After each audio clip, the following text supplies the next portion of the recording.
In 1 Kings 5 through 6, Solomon finally gets around to building the temple. David wanted to build the temple, but God said, no, your son is going to do it. There's finally a time of peace, and so Solomon builds the temple. And there was so much detail that went into it, and so much detail described in 1 Kings 5 through 6, but there were two verses that particularly made me stop and question a lot of things. 1 Kings 6, 6 through 7 says, he also provided offset ledges for the temple all around the outside so that nothing would be inserted into the temple walls. The temple's construction used finished stone cut at the quarry so that no hammer, chisel, or any iron tool was heard in the temple while it was being built. So he built this in such a way that nothing needed to be drilled, hammered, cut, none of that. It was all prefabbed and then seamlessly put together on site. Then I started thinking about other meanings and other times that they talk about cutting stone in the Bible. Throughout Hebrew history, they were to use an uncut stone for the altar on which to make the sacrifices.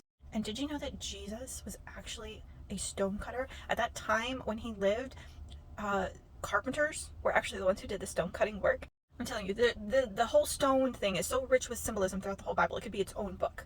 Jesus himself was referred to as the cornerstone who was cut by no man.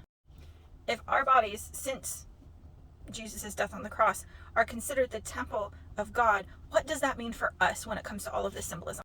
What if we are the stones to build God's temple, the temple of the New Jerusalem, God's human living temple? But we, just like these stones, have to be pre-cut before going into the temple.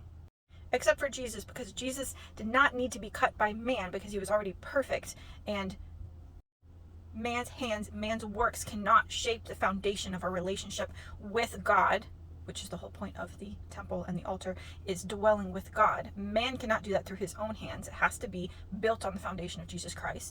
What if this life is the rock quarry in which we are being pre-cut so that we can seamlessly, perfectly fit together in the kingdom of God? We know that in heaven there's going to be no violence, no pain, no strife. Revelations 21 says that.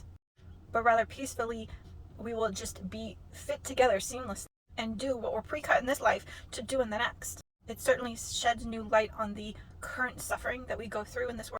And as you go through the temple, you get closer to the Holy of Holies, the more refined, the more manufactured those items were. And it makes sense why God is close to the brokenhearted, because the brokenhearted are the ones who have had to be cut more, who have had to have more chiseled away. And therefore, because they are more refined, they are closer to the heart of God. So our current problems, our current sufferings are not just sufferings. They are refining us, making us more intricately detailed and important and useful in the kingdom of God.